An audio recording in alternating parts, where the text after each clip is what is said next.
We're gonna pick up with I guess this will be part 2 of our study on Joseph. Uh, let's do it. Let's do a little quick recap of last week. I won't go over the whole thing, but I'll just be kind of quick with it. Joseph had found favor with his father and his Jacob, his favorite son, and he had dreams that all the family would be worshiping him, bowing down to him, and nobody liked it.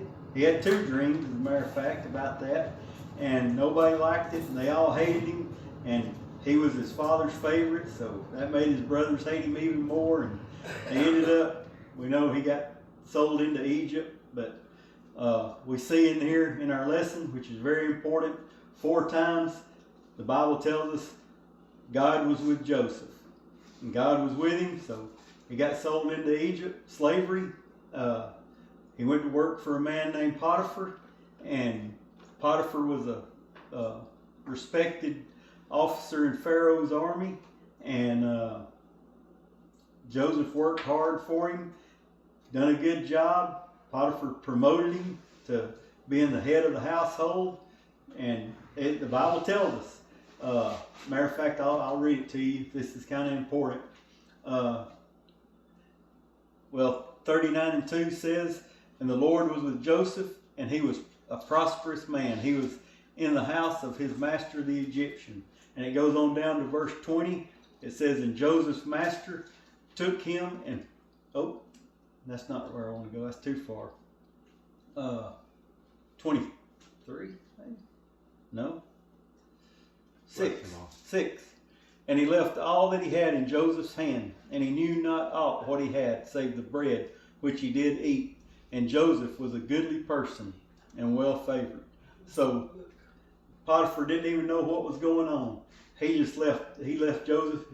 Anything that come up, if somebody asked Potiphar something, "What do you want me to do about this?" he said, "Go ask Joseph. I don't even want to hear about it. Go ask Joseph. Let him take care of it." And Joseph was making Potiphar blessed. His household was being blessed and doing good. And then we know Potiphar's wife started eyeing Joseph and tried to seduce him, and he wouldn't have it. And so he rejected her, and she turned him in. Said that he tried to force himself on her, and that wasn't true. So Potiphar said, "Well, put him in prison." So he got took down to the prison, and when he went to prison, now I want to read verse 20. It says, and Joseph's master took him and put him into prison, a place where the king's prisoners were bound, and he was there in prison." Verse 21, "But the Lord was with Joseph, and showed him mercy, and gave him favor in the sight of the keeper of the prison. And the keeper of the prison committed to Joseph's hand all the prisoners that were in the prison. And whatsoever they did there, he was the doer of it. The keeper of the prison looked not to anything that was under his hand, because the Lord was with him, and that which he did, the Lord made it to prosper." So once again, we see the same pattern. Joseph went to prison, and he didn't say, "Oh, poor pitiful me." He said, "Well, I'm going to do what I do. If they ask me to do something, I'm going to do it the best I can. I ain't going to feel sorry for myself. I'm just going to keep doing it." The Bible tells us plainly, God was with him. And so he said, "God's with me. He's going to take care of me. I'm going to do what I got to do."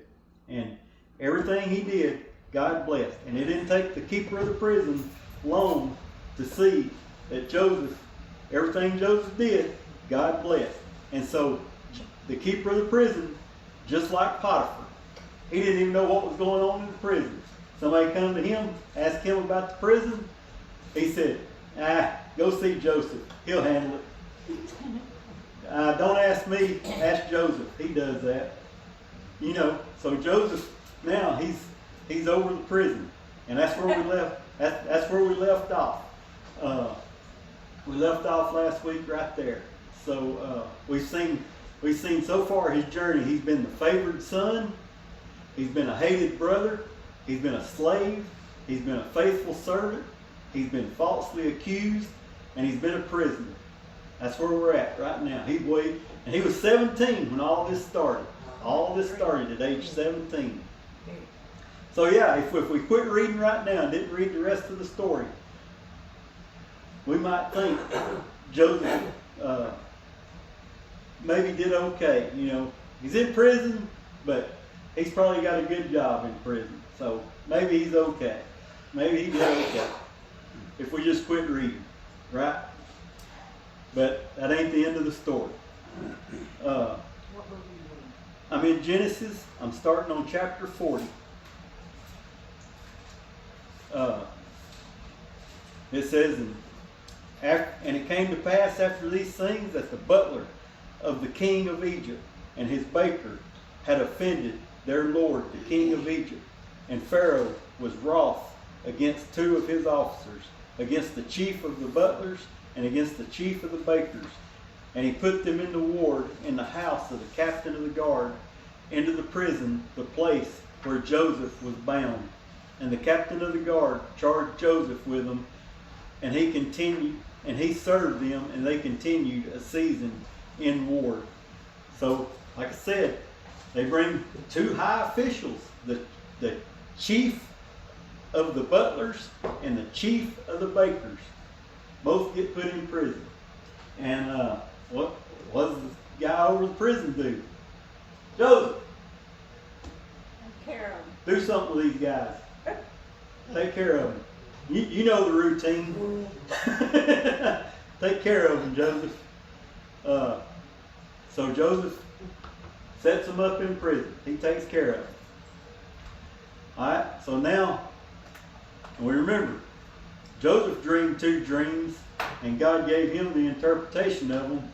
That's coming back around. Verse 5 says, and they, talking about the butler and the baker, and they dreamed a dream, both of them, each man his dream, in one night, each man according to the interpretation of his dream, the butler and the baker of the king of Egypt, which were bound in the prison. And Joseph came in unto them in the morning, and looked upon them, and behold, they were sad.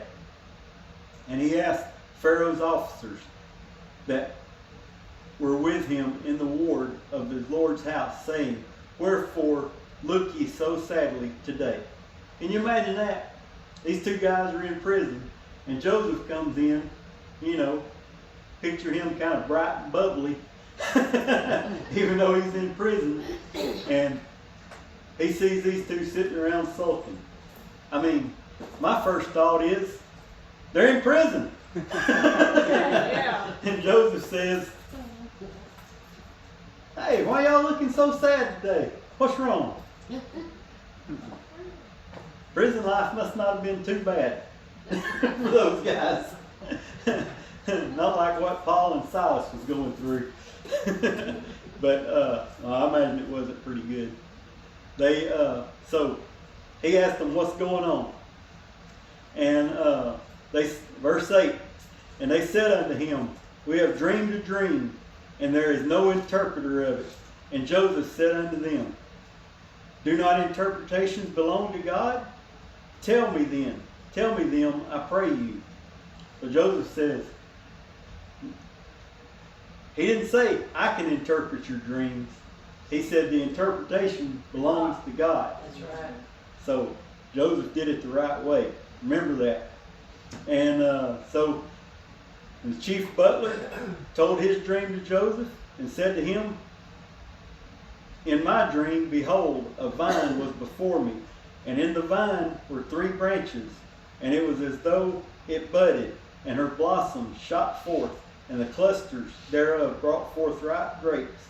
And Pharaoh's cup was in my hand, and I took the grapes, and pressed them into Pharaoh's cup, and I gave the cup into Pharaoh's hand. And Joseph said unto him, this is the interpretation of it. The 3 branches are 3 days, yet within 3 days shall Pharaoh lift up thine head, and restore thee unto thy place, and thou shalt deliver Pharaoh's cup into his hand, after the former manner which thou was his butler. But listen to this part, this is important. But think on me when it shall be well with thee, and show kindness, I pray thee, unto me, and make mention of me unto Pharaoh, and bring me out of this house. For indeed I was stolen away out of the land of the Hebrews, and here also have I done nothing that they should put me in the dungeon. So he says, your dream means in 3 days you're going to be restored to your old position, and everything's going to be good.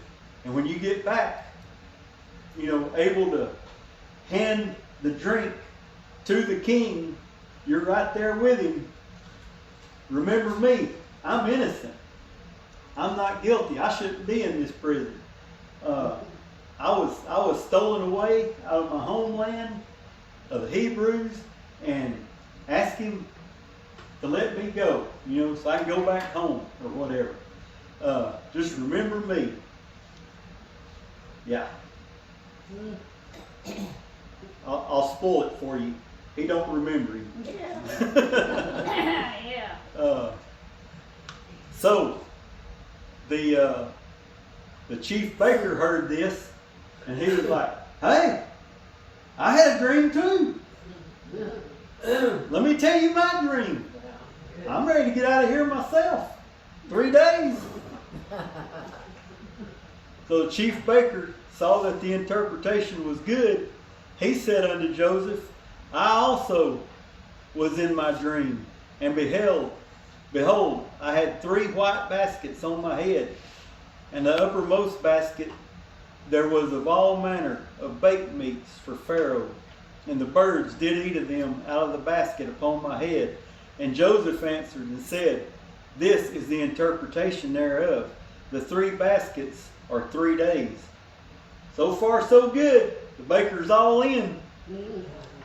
Yet within 3 days shall Pharaoh lift up thy head from off of thee, and shall hang thee on a tree, and the birds shall eat thy flesh off the tree. That ain't what he wanted to hear. No. And remember, the Bible don't tell us what these 2 guys done to get thrown into prison. We don't know. We don't know what they done for Pharaoh to throw them in there. So, verse 20 says, and it came to pass on the 3rd day, which was Pharaoh's birthday, that he made a feast unto all his servants.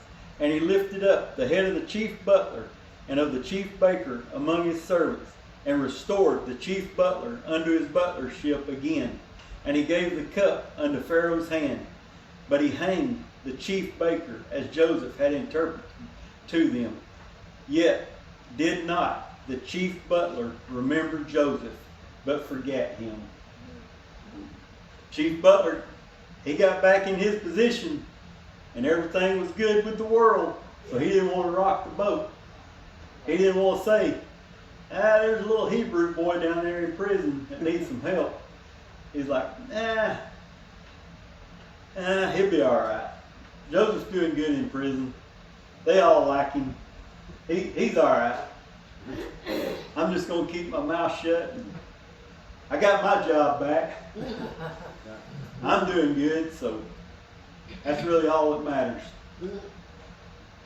And so it came to pass at the end of 2 full years that Pharaoh dreamed a dream. Oh yeah, let me tell you this. Notice this in Joseph's dreams. Remember, first thing we talked about, when Joseph had his dreams, God didn't give him a timeline. He was 17. He just said one day, he didn't tell him how. He just said one day everybody's going to bow to you. Basically all he told him. Didn't tell him when, didn't tell him how long, didn't tell him what kind of journey he was going on, didn't tell him none of that. With this baker and this butler, and even the Pharaoh, we're going to see, they all got timelines. They all got a certain amount of time. They knew when their stuff was going to happen. They knew when everything was going to happen. Joseph didn't. He didn't know when things were going to happen for him. So, chapter 41, verse 1. And it came to pass at the end of 2 full years, Pharaoh dreamed a dream, and behold, he stood by a river. And behold, there came up out of the river 7 well-favored kine, that's cows, and fat-fleshed, and fed in a meadow. And behold, 7 other kine came up after them out of the river, ill-favored and lean-fleshed, and stood by the other kine upon the brink of the river. And the ill-favored and the lean-fleshed kine did eat up the 7 well-favored and fat kine. So Pharaoh awoke. So in this dream, Pharaoh saw the Nile River, which is an important river. That's the main river there in Egypt. And that, of course, that would be with royalty and all that. So that's makes perfect sense for the Pharaoh to dream of the Nile River. And he saw 7 fat, healthy cows come up out of the river, and they were grazing, and everything looked good.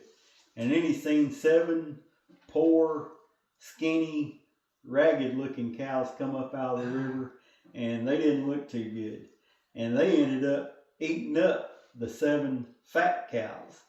And then Pharaoh woke up, and he went back to sleep, and he dreamed a second time. And behold, 7 ears of corn came upon one stalk, rank and good. And behold, 7 thin ears, blasted with the east wind, sprung up after them. And the 7 thin ears devoured the 7 rank and full ears. And Pharaoh awoke, and behold, it was a dream. So in this dream, he dreamed of a corn stalk that had 7 ears on it, which is pretty impressive. Yeah. But they were good looking, full, healthy ears. And then another corn stalk sprung up that had 7 ragged, scraggly, skinny, rough looking ears that had been blasted by the east wind, ragged looking, and they ate up the 7 good ears. And then Pharaoh woke up again. All right, verse 8. And it came to pass in the morning that his spirit was troubled, and he sent and called for all the magicians of Egypt and the wise men thereof, and Pharaoh told them his dream, but there was none that could interpret unto Pharaoh. Then spake the chief butler unto Pharaoh, saying, I do remember my faults this day. Pharaoh was wroth with his servants, and put me in ward in the captain of the guard's house, both me and the chief baker. And we dreamed a dream one night, I and he. We dreamed each man according to the interpretation of his dream. And there was with us a young man, a Hebrew, servant to the captain of the guard. And we told him, and he interpreted to us our dreams, to each man according to his dream he did interpret. And it came to pass, as he interpreted to us, so it was. Me he restored unto mine office, and him he hanged. So, when this so happens, God made Pharaoh dream this dream, and this butler's kept his mouth shut for 2 years, hadn't said nothing, probably forgot about Joseph, to be honest. And Pharaoh has this dream, and nobody can interpret it. And here he goes, uh-oh. I remember that little Hebrew boy. Yeah. He might come in handy. So Pharaoh sent and called Joseph, and they brought him hastily out of the dungeon, and he shaved himself and changed his raiment, and he came in unto Pharaoh. And Pharaoh said to Joseph, I have dreamed a dream, and there is none that can interpret it. I have heard say of thee that thou canst understand a dream to interpret it. And listen to what Joseph says. And Joseph answered Pharaoh, saying, It is not in me. God shall give Pharaoh an answer of peace. And so Pharaoh tells him his dream, and verse 25. I'm going to pick up in verse 25. Joseph says unto Pharaoh, the dream of Pharaoh is one. God has showed Pharaoh what he is about to do.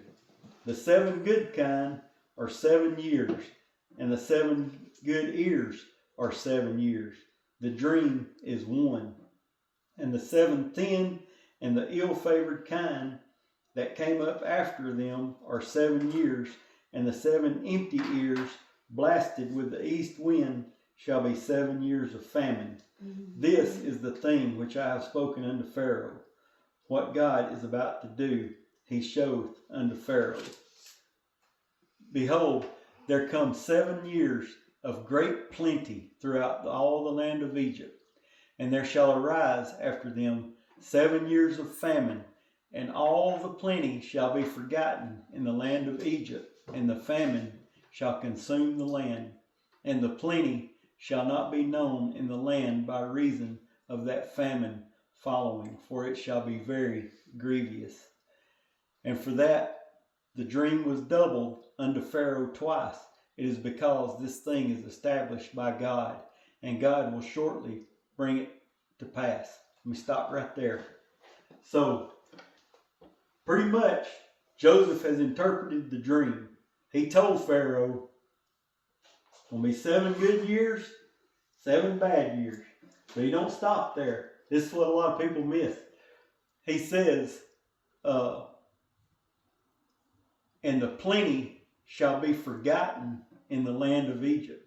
This famine is going to be so bad, even though, let's just say the average person, even though the king can put out and say, we're going to have 7 years of plenty, and then we're going to have 7 years of famine.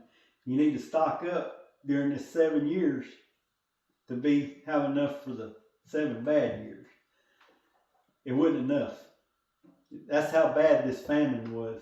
This famine is so bad, they're going to forget about the 7 good years. It's going to be so bad, they're going to be like,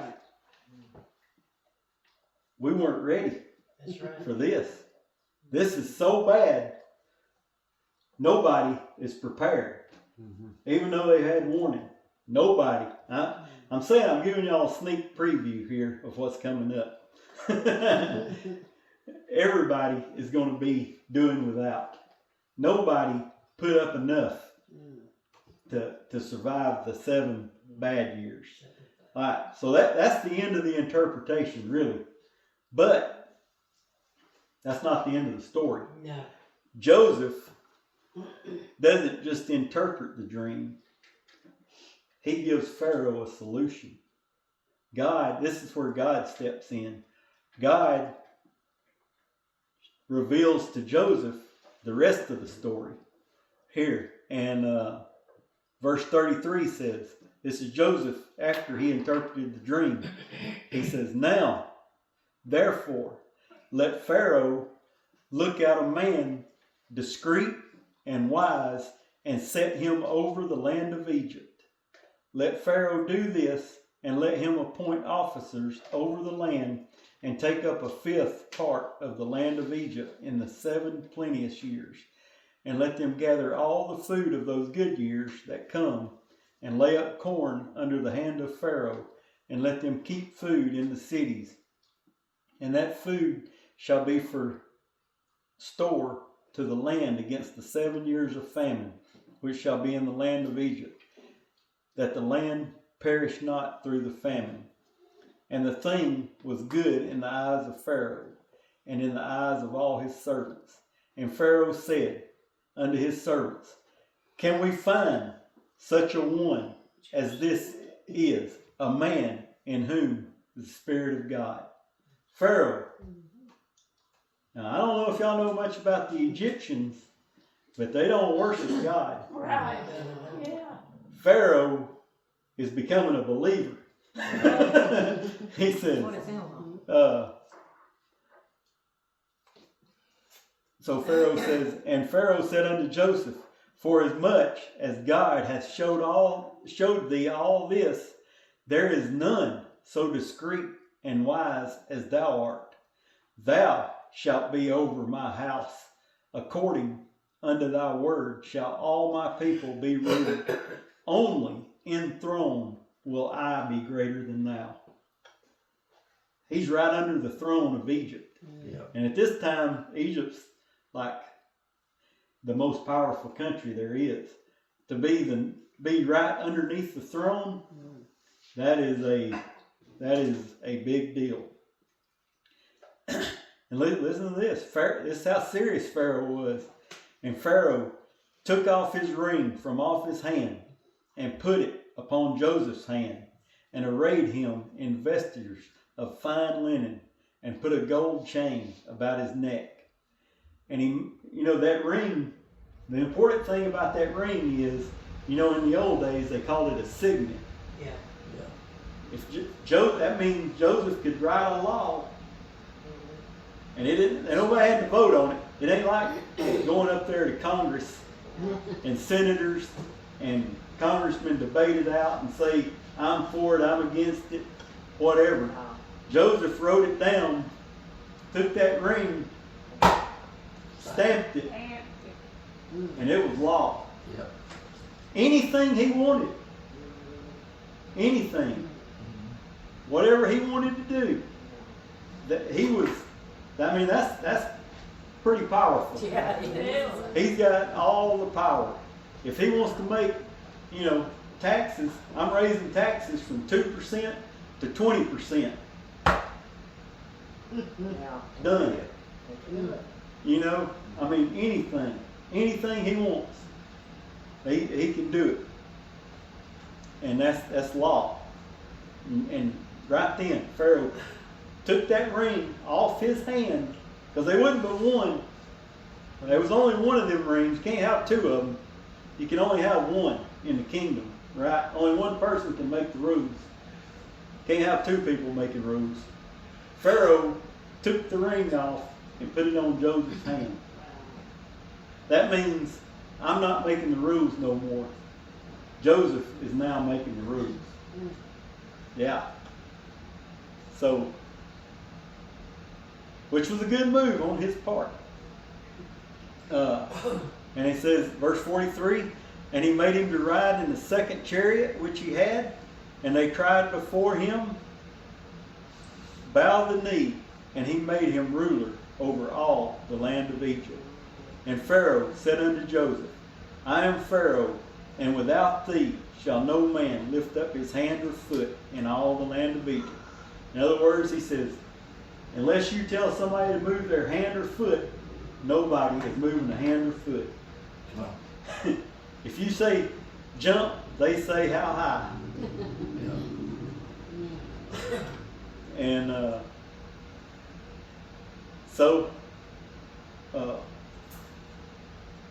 and he don't stop there. He don't stop there. And Pharaoh called Joseph's name Zaphnath-Paneah. And that means something like, well, I got it right here. That means revealer of secrets. That's what that means. That's what the king named Joseph, revealer of secrets. And he gave him a wife. He gave Joseph, and he gave to him Asenath, the daughter of, now this is not Potiphar, but it sounds like Potiphar. Potiphar Rahah, I don't know, who was a priest of On. And Joseph went out over all the land of Egypt. All right, what he did by letting him marry this high priest was that put Joseph as royalty in Egypt. That said, this guy is marrying the high priest of On, which was their high god, whatever. He let Joseph marry this guy's daughter, which said, Joseph, not only have I said he's royalty, but he's married into royalty. He is royalty now. This sealed the deal. This made Joseph legitimately a royal figure in Egypt. King of the hill. Yeah. Yeah. All right, so, and in the 7 plenteous years, the earth brought forth by handfuls Alright, listen to what Joseph did. And he gathered up all the food of the 7 years which were in the land of Egypt, and laid up food in the cities. The food of the field which was round about every city laid he up the same. And Joseph gathered corn as the sand of the sea, very much. Listen how much he gathered. He left numbering it, for it was without number. He gathered so much corn. You know, you want an inventory of it, Right. especially some guy like Joseph who is on top of stuff.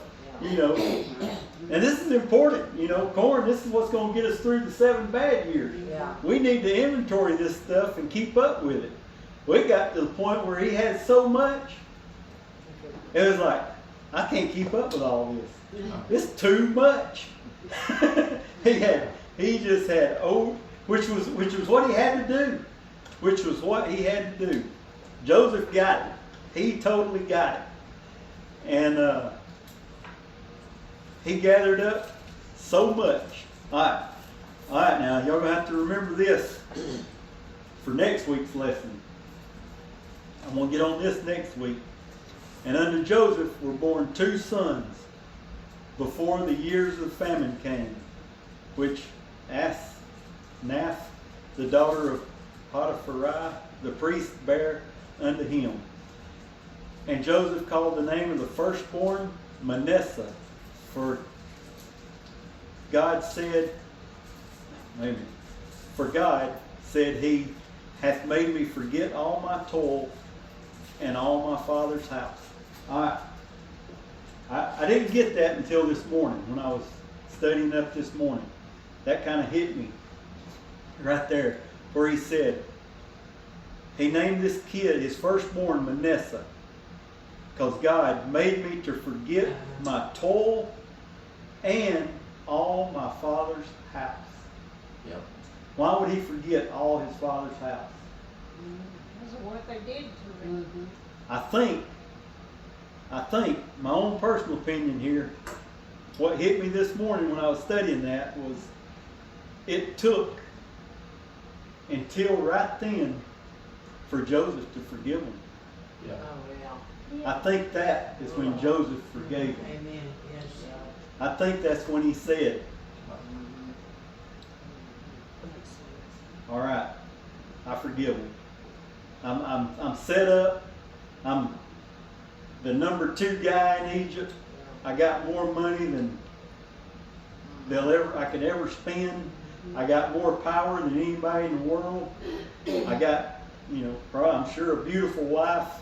I got my firstborn son. I'm pretty happy. Yeah. I'm doing good. You know what? What they remember? I don't know if y'all remember, but the first verse I told y'all about this story is in chapter 50. What you meant for evil, God meant for good. Yeah. That's what Joseph said. He's finally seen it with the birth of his son and everything. I'm receiving truly good now from all the evil that happened to me. And I think that's when Joseph finally forgave his brother Amen. Yes. for doing that to him. And then he had another son, and he named him Ephraim. For God hath caused me to be fruitful in the land of my affliction. So he was sent to Egypt, afflicted, and he became fruitful, blessed. All right, so, and then and the 7 years of plenteous that was in the land of Egypt came to an end. And the 7 years of dearth began to come, according as Joseph had said. And the dearth was in all lands, but in the land of Egypt there was bread. But listen, and when all the land of Egypt was famished, the people cried unto Pharaoh for bread. And Pharaoh said unto all the people, unto all the Egyptians, go unto Joseph, what he saith to you. So see, even Egypt knew this was coming, and they didn't put enough up. They done run out. Only one that put enough up was Joseph. Yeah. And remember what Potiphar said, what the jailer said. Now Pharaoh said it. Oh, y'all need bread? Go see Joseph. Yeah. I don't have a clue. I don't know what to do. Go see Joseph. He's got it. So, and the famine was over all the face of the earth, and Joseph opened all the storehouses and sold unto the Egyptians, and the famine waxed sore in the land of Egypt. And all the countries came into Egypt to Joseph to buy corn, because that famine was sore in all the lands. All right. So I'm gonna cut it off right there. I got a few more things I can tell you. Joseph was 17 when this started. When he verse, I must have skipped it. Verse 46. 46 says, and Joseph was 30 years old when he stood before Pharaoh, king of Egypt. And Joseph went out from the presence of the king of Egypt throughout all the land of Egypt. That's when Pharaoh made him ruler, when he was 30. From 17 to 30 is how long Joseph was like in misery when he was being captive.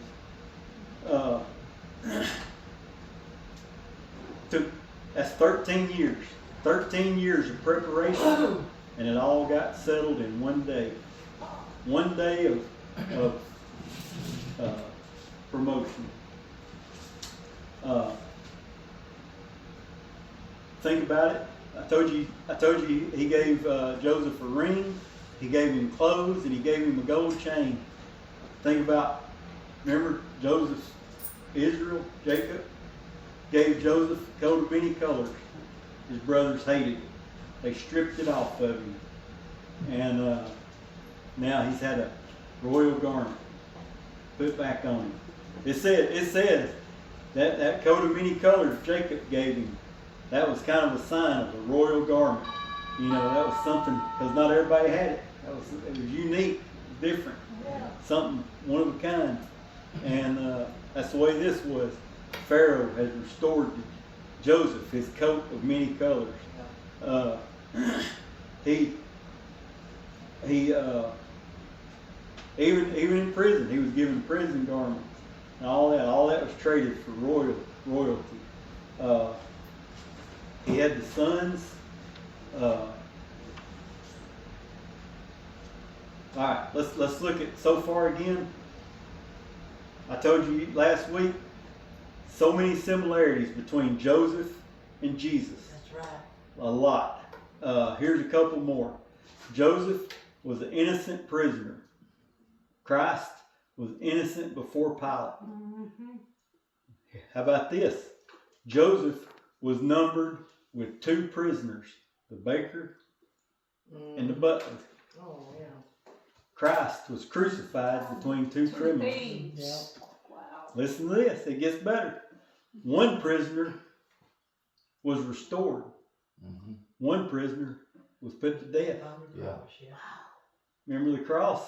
One was One restored. thief was saved. Mm-hmm. One thief remained under judgment. Mm-hmm. Yep. And Jesus is Ah. the crown of life. How about that? Joseph was given authority over all of Egypt. Jesus was given authority over heaven and earth. Yeah. Joseph was a provider of bread during the famine. Jesus is the bread of life. That's right. Yeah. So yeah. Yeah, I got a couple more things here right quick. It says faithfulness matters more than visibility. Joseph served in prison with the same diligence he showed later in the palace. Remember, he didn't just say, poor pitiful me. He went to work, continued on, lived his life in prison just like he was out of prison. Right. He did his best. They asked him to do something. He did the best he could do. Blessed. He blessed the people that had him in prison. Yeah. Mm-hmm. And then it says God's timing is perfect. The 2-year delay was not wasted. It positioned Joseph to meet Pharaoh at exactly the right moment. Humility precedes promotion. Joseph consistently gave God glory. Says your gifts are for serving others. Joseph's ability to interpret dreams became a means of preserving countless lives. His dreams, the butler and the baker, the Pharaoh, all. Says God can make you fruitful in your place of affliction. Joseph did not wait for perfect circumstances before honoring God. Right? That's a good lesson, man. Yeah, I'm boy, telling you. that's a real. That is so good. Joseph is, man, he's moving up in my favorites. Yeah. I mean, he's good. And I don't know if I can wrap this thing up next week. We might get 2